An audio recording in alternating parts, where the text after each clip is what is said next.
Hello and welcome to the Retirement Revised podcast. I'm your host, Mark Miller, and this is the podcast for subscribers to the Retirement Revised newsletter. If you haven't signed up for the newsletter yet, you can do it at retirementrevised.com/e-newsletter. There's a version for paid subscribers and a free edition. Right now, if you sign up for either version, I'll send you my most recent retirement guide. This one looks at dealing with Social Security and Medicare in the age of the pandemic, how customer service at the Social Security Administration has changed during the coronavirus crisis, and how to get business done there. This week, we take a look at what to do with a 401k account that resides with a former employer.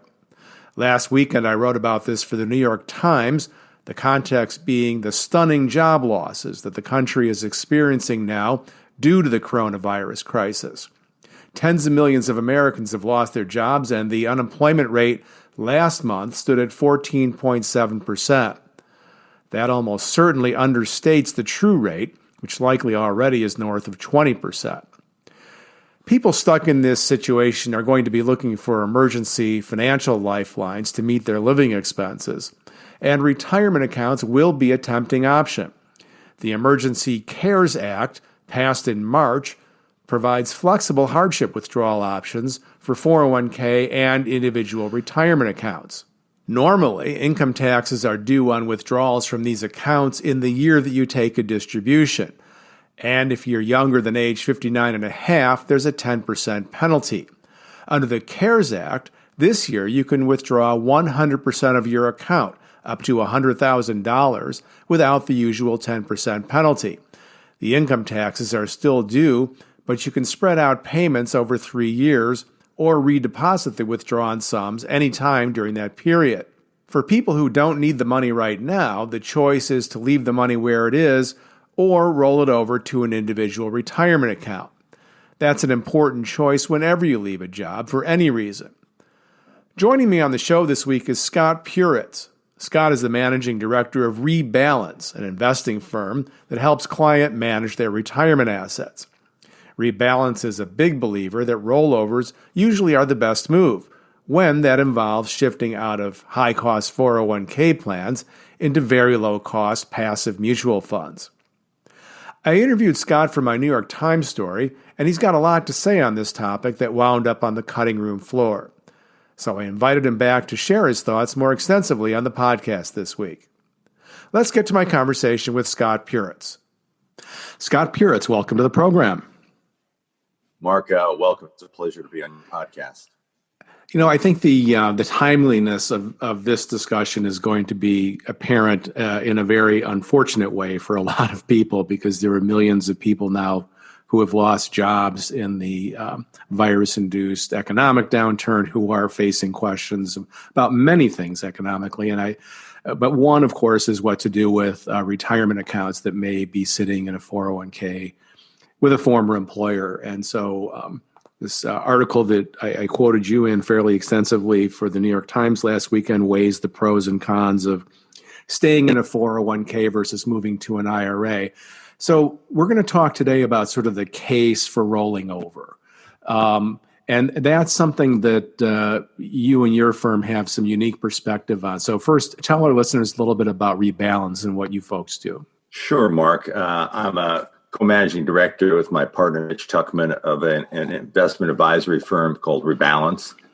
And we manage a little over $750 million of client money, including literally hundreds of 401ks and rollover IRAs on behalf of our client. And we've confronted the scenarios that we're going to talk about today, really hundreds of times over the past 5 years or so. And, there can be some good reasons for people to leave money in a 401k, particularly if they work for a company. Very large plans typically have gotten pretty good over the last decade in terms of keeping costs down, having pretty good investment menus and the like. And when you're in a 401k, you do enjoy some fiduciary protections under ERISA that are not enjoyed outside of 401k. And also the assets inside of 401k are protected from creditors which may come in handy for people who are facing a lot of economic stress now.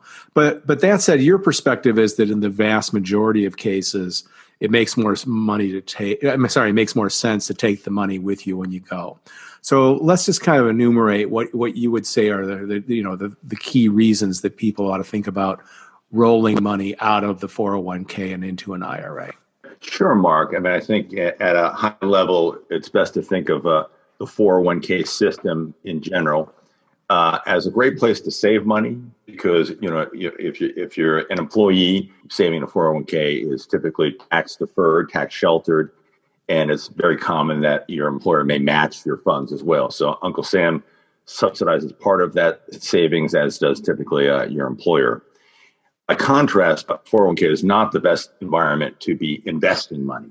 So once you leave and move on to another job, it's the position of many in the investment field, and certainly it's the position of my firm, Rebalance, that it's almost always 90+% of the time better to roll out of an expensive system, the 401k system, and into the IRA world. And the IRA is individual retirement account where you can control it on your own with much greater freedoms and much lower costs. And so let's bore a little further into the question of fees and talk a little bit about what your experience is there in terms of what you see people paying in 401k plans versus what they might pay if they make the right moves to roll over to a low-cost IRA. Well, they start with fees, and that's the biggest. The single largest determinant of long-term investing success is what's your fee burden. Just an extra 1% of fees with reasonable assumptions will eat into approximately 1/3 mark of a typical saver's returns within 10 years. That's how onerous fees are. It's like a debilitating tax. So it's a point worth stopping and letting sink in for a minute. I think that's a surprising thing to a lot of people because you sort of look at a statement of what your costs are in a plan, and like you say, let's say it's 1% of assets under management. Sort of a natural human reaction might be, well, that doesn't sound like a lot, right? 1% after all. But the problem is the way it compounds over time, right? Correct. Fees compound just the way investment returns compound. And also in an environment of lower inflation and therefore lower expected investment returns, 1% is a relatively large number. 1% over 6% returns is much bigger than 1% over a 10 or 11% return, which might have been expected in the go-go years of the past. And the range of total costs that people pay in 401ks is really quite large. It goes from, as I mentioned earlier, there are some low-cost plans out there at very large employers, but they can go as high as 3% annually. Typically, that's found in plans offered by small businesses, right? It's correct. If you're fortunate enough to work for the federal government and their terrific thrift savings plan, which is their retirement plan, or a large Fortune 100 company who typically run their plans in-house, they tend to do a very good job of running their retirement plans, their 401k or equivalent plans, with both low fees and excellent investment options. But as soon as you move beyond that small universe of employers and employers' plans, both quality and expense change dramatically. And it's not uncommon to run into fee scenarios that are north of 1% and all the way, as you mentioned, as high as 3%. 1 to 2% is very, very common and statistically particularly for employers, with under 100 employees, it's typically north of 2%. Yeah. And you raised some interesting other points in favor of rolling over. One of which I thought was quite interesting is kind of the benefit from a pragmatic standpoint of consolidating your accounts, consolidating your assets in as few places as possible. And also this point of kind of stranded 401ks. Can you describe that a little bit? Sure. The typical American worker now will hold between 10 and 15 jobs in their lifetime. And if you think they're a good saver and take advantage of their employer's savings plans, 401k at each job, that means that if they left their 401k at their old job, they might have 10 to 15 different savings accounts when they get time to retire at 10 to 15 different employers. And it first and foremost is a very stressful situation because you don't have control. Where is it? I worked at a company in the 20s, and I'm not sure they're still even in business. And the second part, which you mentioned, is that the 401k system is a relatively expensive way to invest. And if you have your funds spread out over 4 or 5 401k options, almost guaranteed you're going to be paying considerably more than you should if you move that into you're under your own control, where you can buy a low cost investment fund, and you can reduce your fees typically by 80 to 90%. Wow. Not by half, by 80 to 90%. Yeah. And so your kind of your firm's approach or recommendation is that as people move through these multiple jobs across their career, they have sort of one landing spot that, as they do move from job to job, just move that 401k that you're leaving behind into the one place where you're collecting these assets. And you do that over the course of your career, and everything is nicely organized. That's correct, Mark. The IRS has set up a system where when you switch jobs, you can transfer your funds from your employer-sponsored 401k to an individual retirement account. And the I, again, is individual, in your name, on a tax-free basis and a cost-free basis. So what is generally regarded in the investment field and personal finance as a best practice is that every time you switch jobs where you are participating in your former employer's 401k, you immediately roll out or transfer those funds from your former employer's 401k plan into your own individual retirement account. And we have a saying around our shop, it's your money, take it with you, damn it. Further, we suggest doing it right as you're leaving. That last week in the job, you're walking down to HR and you're filling out paperwork. Just fill out the paperwork for the rollover IRA at the same time. And because what happens is, if you get onto the new job and the new chapter in your life, it's pretty easy to leave that 401k behind. And if it gets a couple months in your rearview mirror, it's just human nature. Inertia kicks in. Yeah. Another reason that I think is in favor of the rollover for people who are close to retirement is flexibility of access to your money. For a story I was doing a couple months ago, I was surprised to learn that only about half of 401k plans have features that allow people to take sort of installment withdrawals. In other words, send me X amount of money every month. So if you're planning to live on that money, and of course most people are, at least in part, and you want to take it as a monthly distribution, you oftentimes don't have those sorts of flexible choices, which you could do from an IRA. Correct. And control is probably, in addition to reducing your fee structure by 80 to 90%, control over your money in one centralized spot is the other major benefit to rolling out of the 401k system and into your own individual IRA. Yeah. And for people who are working with financial planners, I just know this from my own experience with our own registered investment advisor, just, having fewer accounts is a big plus in terms of helping her to stay on top of everything that we have. So, I think that's another argument in favor of keeping it simple. Correct. Good point. So, all right. So let's say we've convinced people they should be rolling over. Now what? What should they invest in? Because it's a wild west out there. If you just kind of wander out into IRA world, there's no guarantee you're going to make the right decisions. Well, there's a step in between that, Mark, which is where do you send the money? And you want to set up what we refer to as your landing spot, your landing pot. And there are several financial supermarkets that you can set up in a lot of places, but we recommend one of the major financial supermarkets, such as Schwab or Fidelity or Vanguard. But pick one that's convenient for you, and really have that be the central focal point for all of your investing and activities. And why do you call them financial supermarkets? What is the meaning of that? Well, for example, a company like Schwab or Fidelity, they offer all sorts of different investment options and vehicles. As an individual, you could just use their custodial services, house your money there for no cost, or you might want to use one of the Fidelity investment funds for your retirement accounts where there is a fee. You might just want to use their checking accounts. They have retail stores.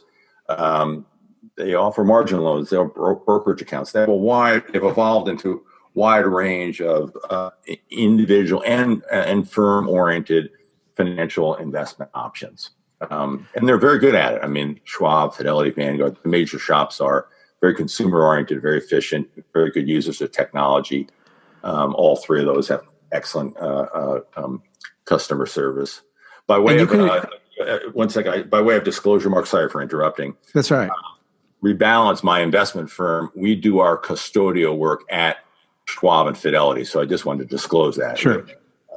Up front. Okay. Yeah. Thank you for that. So, and you can, no matter which one of these folks you choose, these companies, you can invest cross-platform. So I could be at Schwab, but choose Vanguard index funds if I wanted to. Correct. For either extremely low fees or no fees. Okay. So now I've set myself up at one of these financial supermarkets. What do I do next? Well, now that you have an IRA set up at one of the financial supermarkets, such as Schwab or Fidelity or Vanguard, and then you've rolled the money or transferred the money from your 401k into now your IRA, and it's in your name, then you have to decide how to invest. And typically for retirement investing, 401k investing, it's long-term in nature. Even if you're in your 50s or 60s, most people, particularly with spouses, are living into their 90s. So people tend to think in decades. But if you're in your 20s or 30s, you're going to want to have a very high level of stocks versus bonds, typically 80 to 90% stocks in your 20s and 30s. And over time, that percentage, the ratio of stocks versus bonds will be reduced typically about 10% per decade, such that when you get into your 60s and 70s, it's 50-50 or 60-40. That's our recommendation and fairly standard throughout the personal financing world. And then the question is, what's the best way to get exposure to stocks and exposure to bonds? There are complicated ways to do with individual stocks and whatnot, or simple ways that we think are much better. We recommend for investors to have one stock, low-cost index fund, and one bond index fund. And the ones that we recommend, and there are other good ones, Vanguard has an ETF index fund called VTI, which is their all U.S. Stock fund. Its fee is extremely low. It's 0.3%. Or if you give them $100 to invest, it's 3 cents per year. It's extremely inexpensive. And it rebalances every day. And it's a great way to get broad stock exposure. In addition, there's some excellent all market bond funds. We tend to like the AGG, which is by the iShares. And again, this is a very low cost U.S. bond fund that has a total annual cost structure of 0.4%. Again, if you have $100 of investment through the AG in bonds, it's 4 cents for every $100. So there you brought your costs down to less than 10 basis points, as the industry likes to say, as compared with in a 401k, you might have been paying 150 basis points or more, or 200. And it's really with those two, it would be really between the average between 3 and 4 tenths of 1%. It would be, a third of that. And then you need to periodically check in and rebalance those things to keep on your target allocation, right? That's correct. And that's a really important central concept called rebalancing, Mark. Suppose for a variety of reasons, it's optimal for you to have a ratio of 50% stocks and 50% bonds, and you invest through these two index funds, BTI, Vanguard for stock, and AGG for bonds. And suppose stocks in the next year really rise appreciably as they did in the past years in 2018. Well, what's going to happen is typically that 50-50 ratio of stocks versus bonds will get out of whack really the next day. You said it. And if you have a period, for example, where stocks are very bullish, you might end up a year later where what started out as a 50-50 ratio is 60% stock and 40% bonds. So you are out of whack with your target stock bond ratio. And so there's a very simple solution to that, which is that you sell some of the stock and buy some of the bond. You sell some of the asset class that has appreciated the most and reset it. That's what's referred to as rebalancing. And that is a very healthy thing to do once per year. Once per year. And so you not only have kept yourself on balance in terms of what your risk profile has been decided to be, But it has the additional power of essentially of forcing you to, in the case you just mentioned, for example, it forces you to sell high, right? And buy low. And buy low. So it's got that going for it as well, which is, of course, the sweet spot of investing. That's absolutely correct. And that discipline of doing it once per year will, based upon data over the past 50 years, add an incremental about 1 to 1.5% of incremental return just by rebalancing one time per year, Mark. Yeah, I've seen that data elsewhere as well. It's kind of powerful, and only once a year, though, huh? Yeah, on the Rebalance Investment Committee we're blessed to have Professor Bert Malkiel from Princeton, who is one of the world's experts in rebalancing. And in his own account, he only rebalances once per year, first week in January, right after Christmas, the Friday after Christmas in January. And according to his data, rebalancing once a year captures between 90 and 95% of the benefit of rebalancing by just doing it once per year. All right. Well, you're citing a pretty golden authority there. So if it's good enough for him, I would say, yeah, okay. Yeah, exactly. I feel the same way with my own personal investing. Yeah.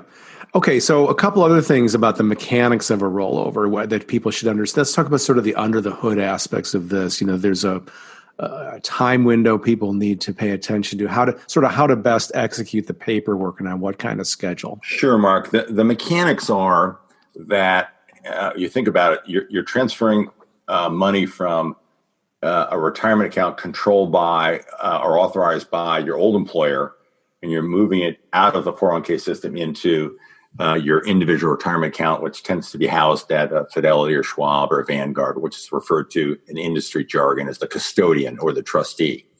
The paperwork is such that as you're leaving your old employer, you reach out to your HR department and say, who manages our 401k? Who's the plan manager, plan administrator? There's fancy terms for it, but it tends to be an investment fund. And ask your HR director, what's the phone number that I can reach? And you call that number and you make a request to transfer the money out of the old plan and into your individual retirement account, or sometimes it's referred to as a rollover transfer.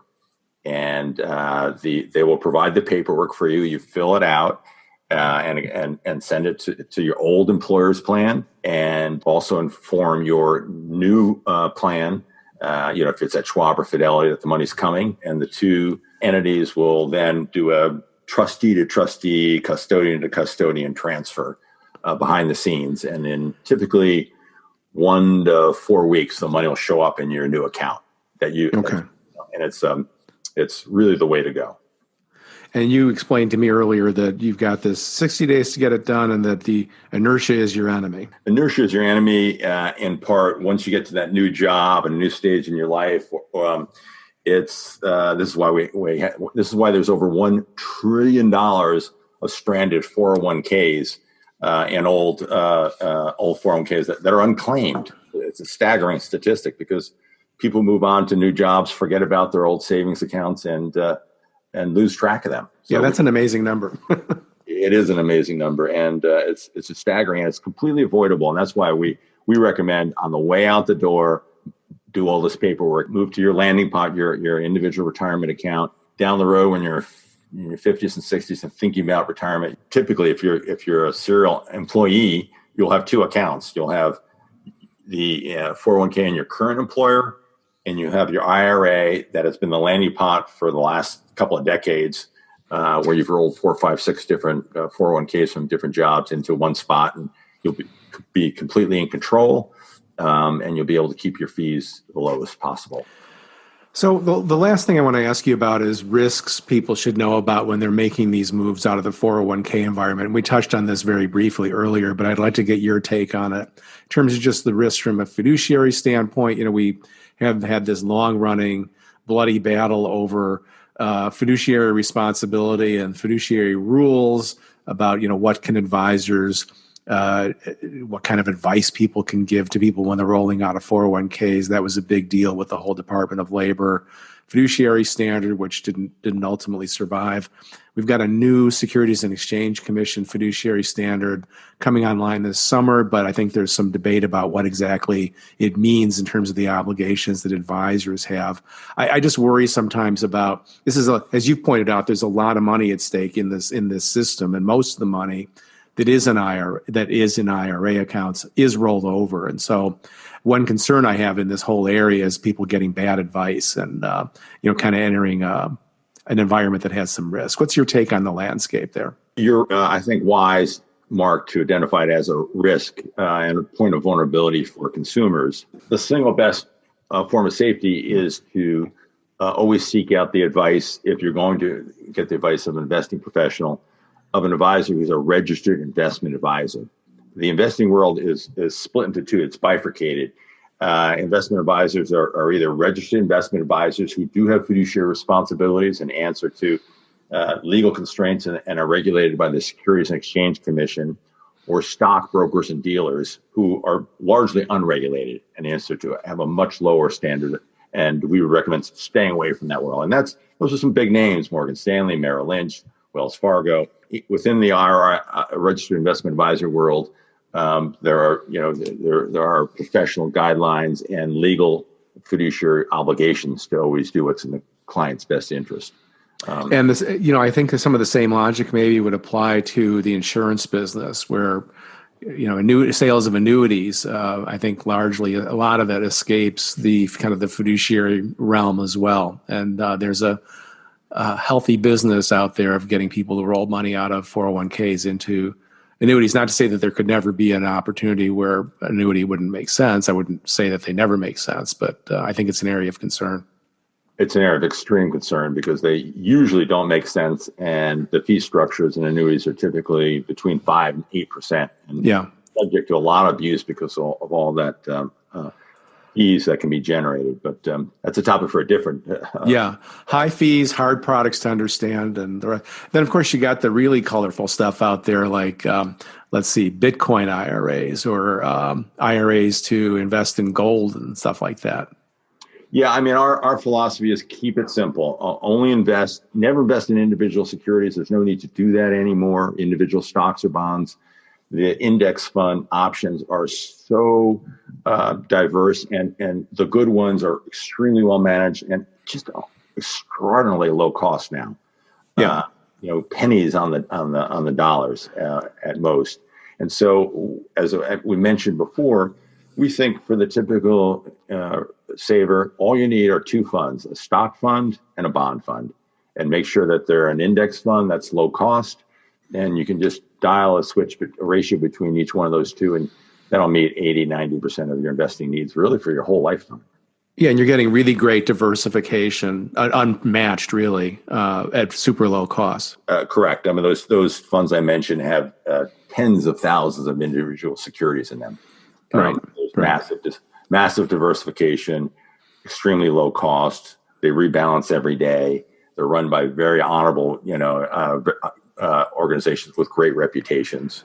It's really hard to beat them. And these investment options were not available as recently as 10 years ago. So the investing world has changed very much in the last 10 years, and it's decidedly swung towards a more pro-consumer landscape, and certainly with low-cost options. Yeah, well said. Well, Scott Puritz, thank you so much for taking the time to sort this through. I think we've presented a nice, simple series of steps people can take who may be facing some tough economic times and hard decisions to make about what to do with their savings. So much appreciated. Mark, it's my absolute pleasure to be on your show, and you're providing a great public service. Thank you.